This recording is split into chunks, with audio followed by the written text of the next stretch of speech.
Hello everyone, Nigel here with you, Nigel's Modelling Bench again, and another review for you today. And this is a book review, and this is the latest in the photo archive series from Wingleader Productions. Now what you're looking at now is a plastic envelope, I know, and this is just to show you the packaging. If you order this book direct from Wingleader, this is the kind of packaging you get. I always show this with these books because it's so good. So first of all, you get a watertight plastic envelope. And in that plastic envelope you will find a cardboard envelope which is very rigid, which is also sealed. And then within there you will find a bubble wrap bag, and then within there you will find your book. And in this case, this is the Wingleader Archive number 19 by Neil Robinson, and this is all on the Westland Whirlwind in World War II. So we'll have a quick look through this one. It's not a subject I know a lot about. And it's also a subject I have not a lot of interest in, to be honest, but having looked at this book, that interest could be growing. So basically what they're saying in here, number 19, one of our original aims was to cover the lesser known types, so that's what they're doing with this. And you know, if in different times the Whirlwind could have been as famous as the Mosquito or Bowfighter, and just as effective really. So when they're saying that there are only 116 of these were made, costing roughly £1 million in today's money. There's some great photographs in this book, as I've seen already. And Neil Robinson has once again proven to be a very safe pair of hands when it comes to any RAF type, and his research into the fine details of both colour schemes and tech mods really brings this one to life.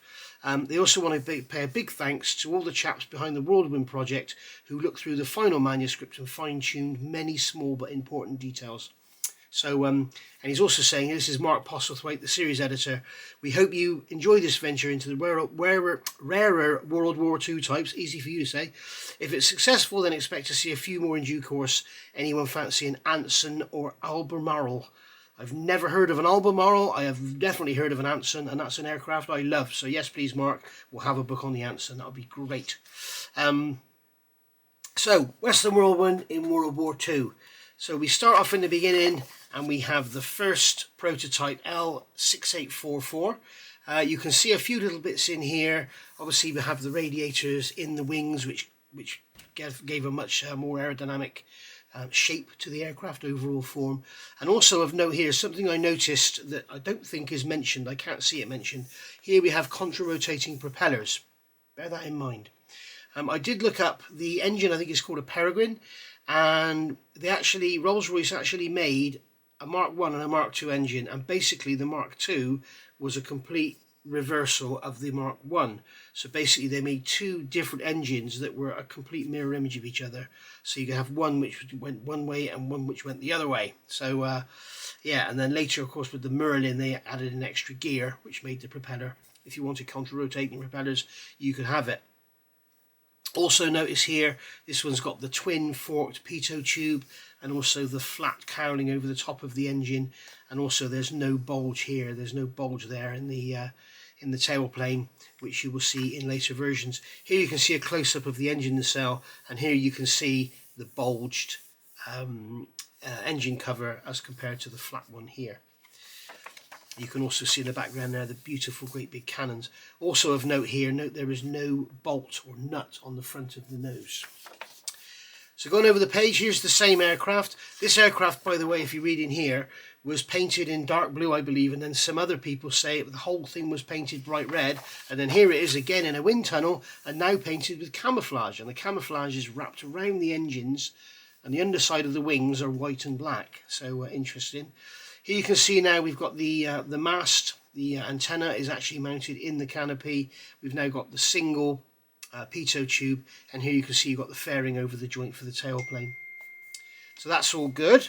Here we've got some nice cockpit shots, some more lovely cockpit shots there, and here you can see some people rearming the cannons.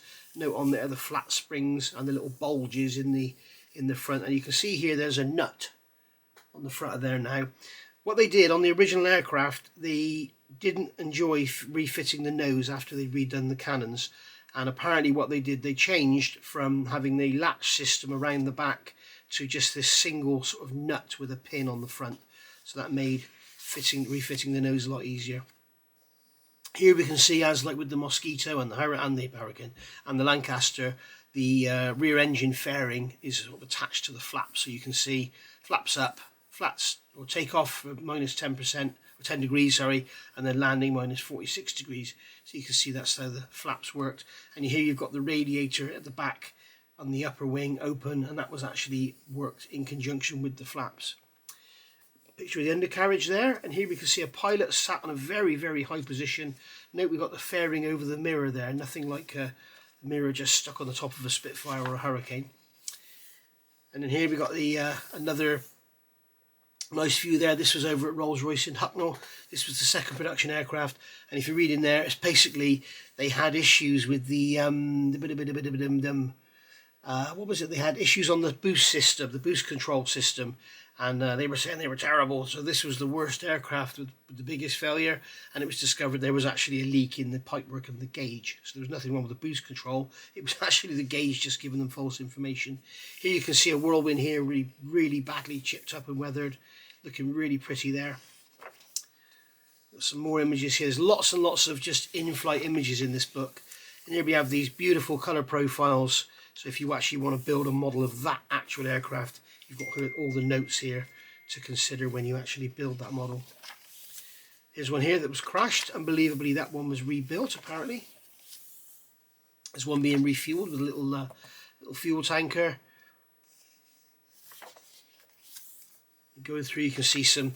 This is the A and B. This is the capture for the spent shells. And then here we've got the, this was the, what was it called? T-shaped station keeping light. Now I've looked online and I can't find anything about station keeping light. So what it actually means, I do not know, but it's a little T-shaped light on the end of the wing next to the navigation light. Some beautiful in-flight shots here. And here you can see the antenna has now moved forward and to the right of the canopy. So they moved it away from the canopy. So the wire will go across there. Another beautifully weathered and chipped machine here. Another unfortunate crash. Another unfortunate crash and fire. A pilot there asleep. More profiles, more colour profiles, which is one of the big features about this book, which I love, or these series of books, which I love. A rare colour photo here from World War II. And then we've got some pilots, some crew looking around, obviously watching someone coming in. 137 Squadron, second squadron to be equipped with the Whirlwind. Another lovely shot there. You can see flaps just down and the radiator scoop is up, allowing the air to pass through. Birth of the Whirly bombers, so they actually attach bombs to them in the end. So you had this sort of fantastic force of amazing 4 cannons in the front, and then they actually became bombers as well. And here you can see A, B and C. A is the camera gun housing. Okay. Sorry, A is the cartridge change ejection box, so that's the big one in the middle. B is the camera, the gun camera, and then C is the downward identification lamp. More lovely images there. This is something I like, the large twin-paged colour profile. If you're watching this, Mark, I think you should do this in all of them. This is great. It's lovely to see a nice big picture like that. It's also worth noting at the start of this book I said about the contra-rotating propellers, and it would appear that after the first couple they built, they don't have contra-rotating propellers anymore.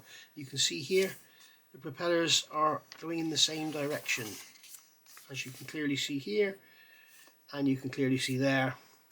So very interesting. And here's a guy there giving you the victory sign, or telling you to go away. One or the other. Depends what period the photograph was taken, I guess.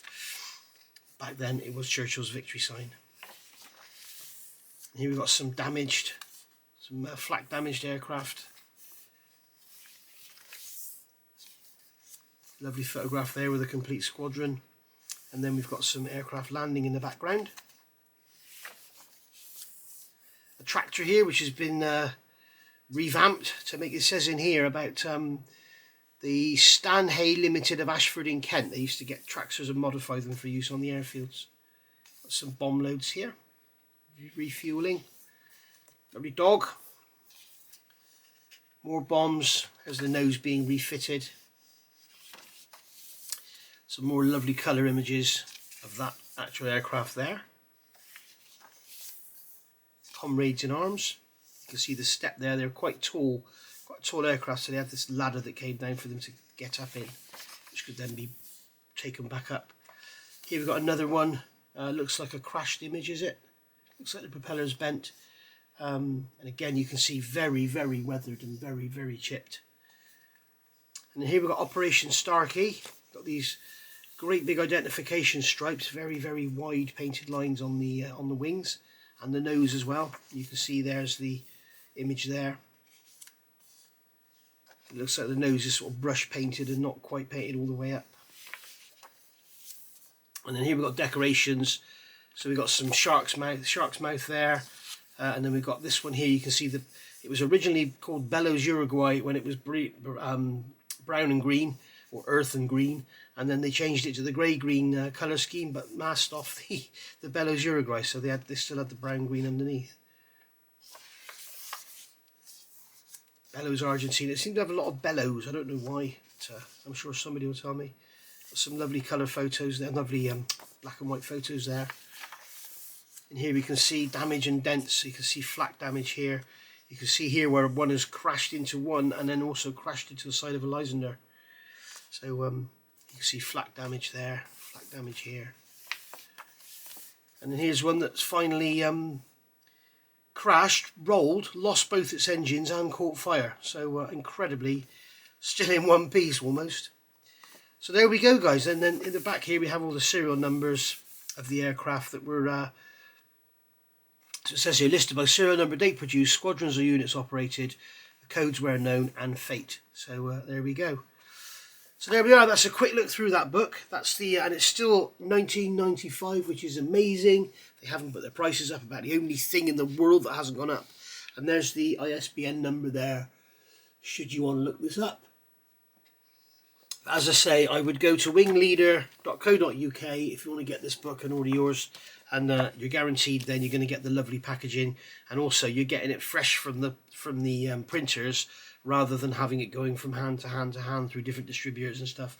And as you can see, this one has arrived in absolutely perfect condition with all the corners all lovely, nothing turned up or anything. So go and get yourself a copy. Very, very interesting little book.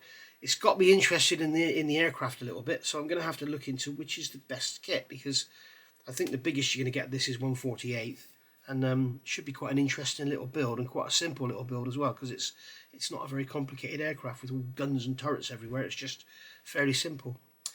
Thanks for watching. I'll see you all soon with another review. Bye for now.